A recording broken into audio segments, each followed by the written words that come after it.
Hi everyone, come with me as I share my experience on my journey from Karishi to Wasa.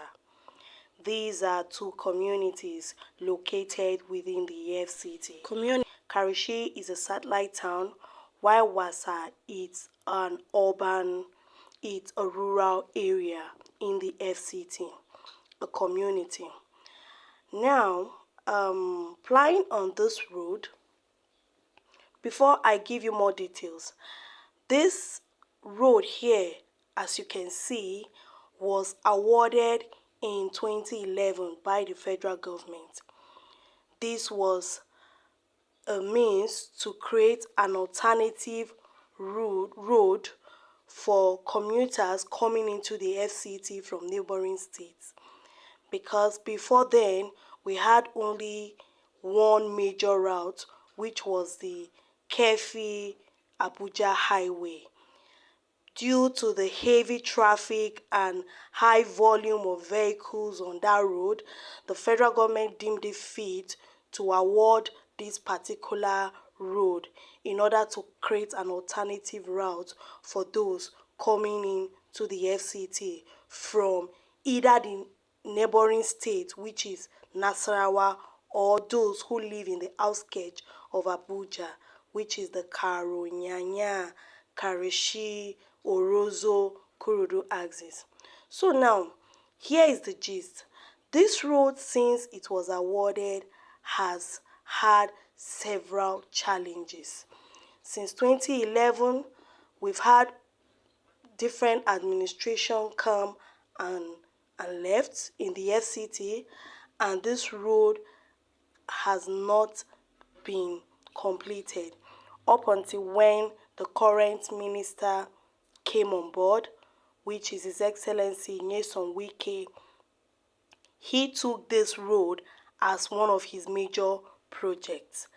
And I'm also aware that he has given the contractors handling this road 6 months to complete the whole project. And so far, flying on this road, we can see skeletal work going on. As you can see, on this particular part, it is not tiled yet. Whenever it rains, it becomes very muddy and difficult for vehicle or even bikes to ply. But thankfully on this day, when we journeyed through this road, it did not rain, so it was easy for us to pass through. As you can see over ahead of us, there is a rock where this road is passing in between. Before now, one of the challenge we had was the inability for the contractors to blast the rock, which was part of what delayed the project up till now.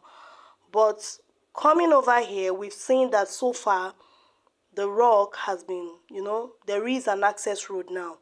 They've been able to create an access road, but the road is yet to be tiled. So we saw skeletal work going on, and we saw some tractors and machines on the site, but not serious construction going on, but just skeletally.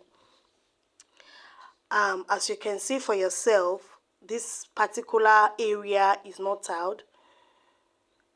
In fact, at a point, our bike almost fell, but due to the sand and the muddy floor.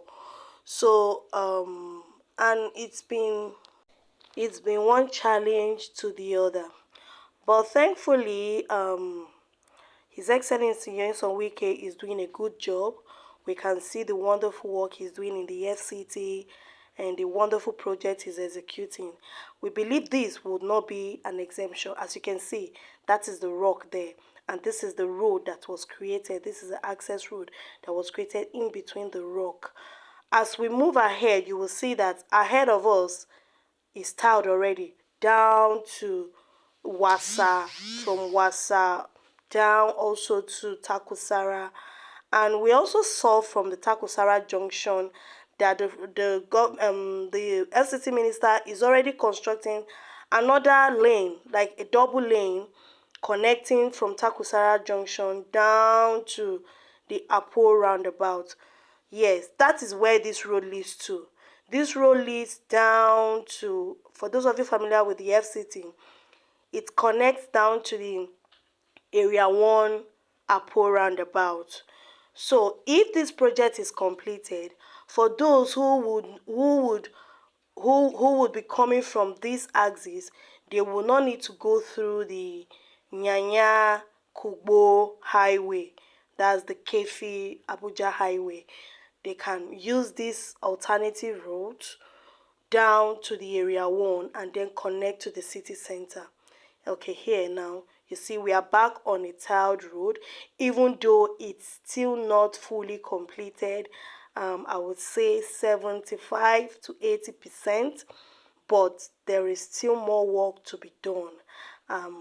So on this day, we went through this route and we saw so many things. Okay, now one other thing I discovered about this area, you know, it gives this village kind of feeling and vibes, because you get to see farmers, you know, coming from back from their farms, those going to their farms, and some of them coming back with their farm produce, and also even some women, you know, drying their farm produce beside the roadside, you know, beside the road, you know, like we often see in the villages, and you know, women selling firewood, you know. So it gives this village, and this is because this is a rural area within the FCT, and over here you get to have access to farmers,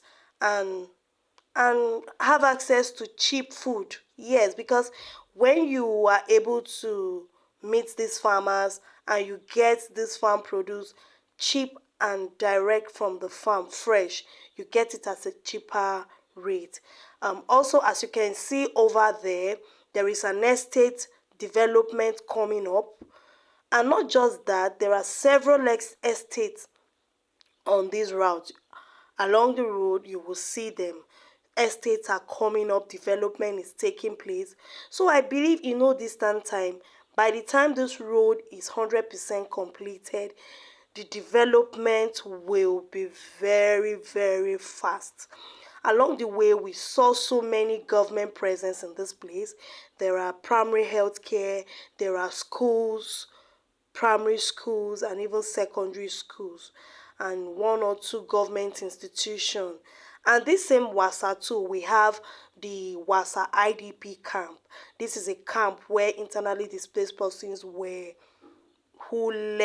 displaced from their homes in the far north and in other states, who ran into the FCT. This is where they were camped.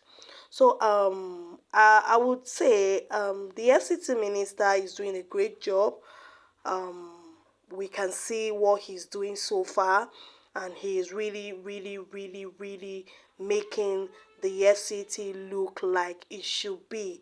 We know that this particular road will not be an exception, just like he has promised, and he has also given a marching order to the contractors, 6 months to finish this job. We believe he will stick to his word. So thank you for listening. Watch out for the part 2. There are many more to come, and you will get to see many more interesting sights on this road. Bye.